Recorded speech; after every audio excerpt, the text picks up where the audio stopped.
வணக்கம். நம்ம பார்க்குற ப்ராப்பர்ட்டி பார்த்திங்கன்னா ஒரு 3 ஏக்கர் 50 சென்ட்டில் ஒரு சூப்பரான ஒரு ஃபார்ம் லேண்ட் பண்ணக்கூடிய ஒரு ப்ராப்பர்ட்டி பார்க்குறேங்க. ப்ராப்பர்ட்டி பார்த்திங்கன்னா தார் ரோடு இருக்குது, அது கார் நிற்குது பாருங்க, அதான் ரோடு. இதாங்க நம்ம பார்க்குற ப்ராப்பர்ட்டி. டோட்டலாக 3.5 ஏக்கரு.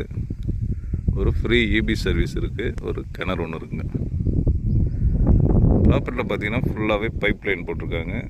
ஒரு சூப்பரான ப்ராப்பர்ட்டி. ப்ராப்பர்ட்டி எங்கே லொக்கேட் ஆகுது பார்த்திங்கன்னா, நமக்கு ஜிஎஸ்டி மேல்மருவத்தூர்லேருந்து பார்த்திங்கன்னா ஒரு 8 கிலோமீட்டர் டிஸ்டன்ஸ்லேயும், அச்சரப்பாதையிலேருந்து பார்த்திங்கன்னா ஒரு 6 கிலோமீட்டர் டிஸ்டன்ஸ்லேயும் ப்ராப்பர்ட்டி அமைஞ்சிருக்குங்க. ப்ராப்பர்ட்டியோடைய ப்ரைஸ் என்ன சொல்கிறாங்க பார்த்திங்கன்னா, ஒரு சென்ட்டுடைய விலை 65,000 சொல்கிறாங்க. பேசலாங்க. ஒரு சூப்பரான ப்ராப்பர்ட்டி. ஓகே, இந்த ப்ராப்பர்ட்டி தேவைப்படுறவங்க ஸ்க்ரீனில் என் நம்பர் தரேன், கான்டாக்ட் பண்ணுங்கள். நன்றி, வணக்கம்.